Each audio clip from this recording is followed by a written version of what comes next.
Turning now to this, one worker was killed, 5 others injured in that deadly parking garage collapse in Lower Manhattan. Officials say the concrete floor suddenly caved in, and right now investigators are working to figure out what caused all of this to happen. Joining us right now is the former FDNY Commissioner Thomas von Essen. Bless you. Excuse me. Hello, Commissioner. Nice to have you back on Good Day New York. Thank you. Bless you. Thank you. So, Commissioner, the FDNY, they're in charge of, I guess, rescue operations when there is a building collapse in New York City? Yep. And yesterday, for the first time, they were using those robots, those robot dogs, to go in there. How has that changed the rescue operation for the fire department? You know, the hardest part about an operation like that is knowing whether or not someone is in the building. It's the same thing at a fire. When there's nobody in the building, we can operate very differently. We don't have to put firefighters at risk.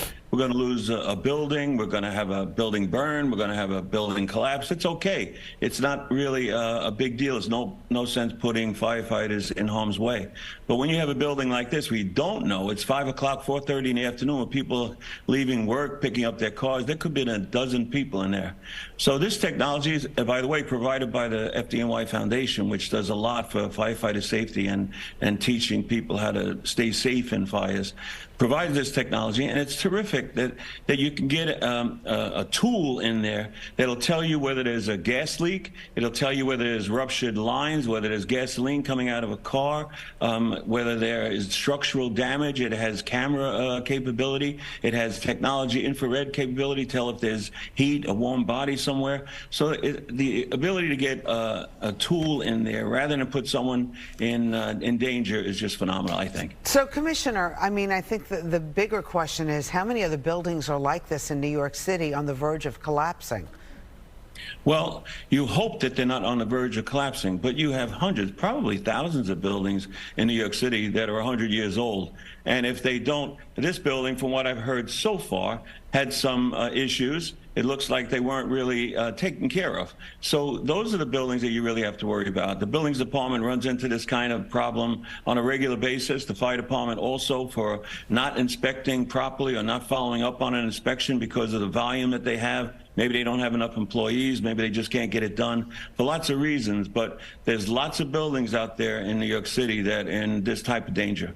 That's what started this whole scaffolding laws years ago. When I was working, we had, parts of buildings starting to fall down. Well, Commissioner, what do you think should be done in terms of following up with this? There has to be some kind of consequences, because I know there are reports that are saying that this building has 67 Department of Buildings violations on record, including one from 2003 that was a failure to maintain a building violation. There has to be a consequence. Are the consequences just not enough? Well, the consequences certainly aren't enough. And the consequences aren't regular enough. There's not enough of a system where a building owner knows that if he doesn't take care, doesn't mitigate this violation in a 6-month period, that they're going to shut him down. If you do that, the word will get out very quickly, and you won't have this type of problem. I think it kind of extends as well beyond the building, because it did shut down subway service in all 5 boroughs. What do you, I guess, look to see if there's a better plan to deal with this in case another building collapses that's much bigger and does much more damage? Well, that probably couldn't have been a worse location. The Lower Manhattan, the streets were designed for horses and carriages, not for 2 cars parked on both sides of the sidewalk and then getting big emergency vehicles in there. So that was the worst case situation. We're very fortunate that it wasn't 5 o'clock or in a theater district where there's 40 people waiting to pick up their cars afterwards. So, and I think they probably got a little bit of a warning, except for, unfortunately, for the gentleman that was working there. Most of the other people probably got a warning and were able to get out. So you just had a bad situation, because it's hard for us to fix that. It's hard for us to get the equipment in there. It's hard for us to get heavy steel timbers to support it and get firefighters in there to search and rescue people. We were able to get the robot in there, which was a terrific benefit, I think. So, Commissioner, in New York City now, when you go into an apartment building or an office building, you see energy efficient ratings. You go into a restaurant, you see health department ratings. Why aren't there also ratings on buildings that let you know if this is structurally safe or it has outstanding warrants? Well, I guess you know, you don't want to do that to the building owner, but you're talking about something that really is necessary. I mean, if it's unsafe to eat in a building, it certainly is unsafe to have it in a building that has structural damage, and you're just waiting for something like this to happen. We've seen it in Florida. We've seen it in lots of places where there's water damage, where you can't visibly see it's underneath the structure, the floor.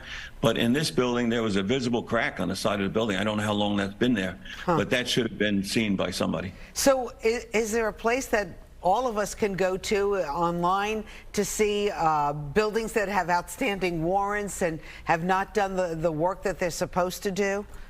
I don't know that, Rosanna. I mean, that'd be a great idea. I'm gone, 20 years now plus. So we wanted to take over the Department of Buildings. When I was there, Giuliani wanted to take it over.